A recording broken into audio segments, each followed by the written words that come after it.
અમદાવાદના ATM centres પર મદદ કરવાના બહાને લાખો રૂપિયાની છેતરપિંડી આચરતી ગેંગ ઝડપાઈ। હરિયાણાની ગેંગ એટીએમ સેન્ટરમાં લોકોને વાતચીતમાં પોરવી એટીએમ કાર્ડ બદલી નાખતા હતા। હરિયાણાની ગેંગના રવિ મુનશીરામ અને સંજય સૈનીની પોલીસે ધરપકડ કરી લીધી। બંને શખ્સો ઝડપાતા ઈસનપુર, આનંદનગર, વેજલપુર અને સરખેજમાં થયેલી છેતરપિંડીના ગુનાનો ભેદ ઉકેલાઈ ગયો છે। આરોપીઓ ગ્રાહકના અસલી કાર્ડ જેવું જ મળતું કાર્ડ આપવા નકલી કાર્ડ સાથે રાખતા હતા। અસલી કાર્ડ મેળવી લીધા બાદ તેનો પિન નંબર ચોરીને રોકડા રૂપિયા ઉપાડી લેતા હતા। ત્યારબાદ આ ચોરેલી રકમના બદલામાં સોનાના દાગીના ખરીદી લેતા હતા। પોલીસથી બચવા આ ગેંગ હરિયાણાથી ટ્રેન મારફતે અમદાવાદ બાઇક લાવતા અને આ જ બાઇકની મદદથી ગુનો આચરતા હતા। પકડાયેલ આરોપી સંજય સામે ગોવામાં 4 અને રવિ સામે દિલ્હીમાં 1 ગુનો અગાઉથી નોંધાયેલ હતો।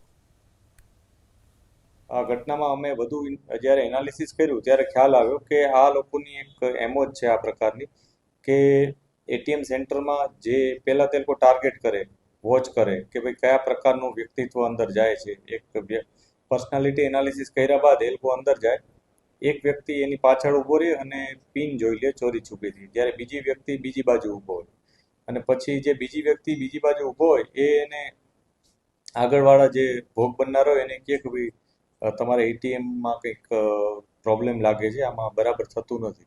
ઘણીવાર એ લોકો એમ કરે કે સામેવાળાએ જ્યારે પૈસા કાઢી લીધા હોય ત્યારે પૈસા ગણતા હોય એ દરમિયાન પોતે પોતાનું એટીએમ અંદર નાખે અને પછી એમ કહે કે ભાઈ મારા એટીએમમાં નથી થતું કેમ કે જે પૈસા ગણે છે એને એમ કહે કે ભાઈ તમારા એટીએમમાં કંઈક પ્રોબ્લેમ લાગે છે, હજી પ્રોસેસ બાકી છે, એટલે ફરીથી એની પાસે પ્રોસેસ કરાવડાવે એ દરમિયાન એ એટીએમની અદલાબદલી કરી લેતા। જે આરોપીઓ છે એમાં એકનું નામ રવિ મુનશીરામ છે અને બીજાનું નામ સંજય સૈની છે। તો આ બંનેની ધરપકડ પોલીસે કરી છે। બંને પાસેથી મોબાઈલ ફોન, એક બાઇક પણ મળ્યું છે, બાઇક પણ હરિયાણાનું છે। તેઓ હરિયાણાથી પોતાના ગામથી ટ્રેનમાં બાઇક લઈને જ આવતા અને પછી અહીંથી બાઇક દ્વારા જ મૂવમેન્ટ કરતા।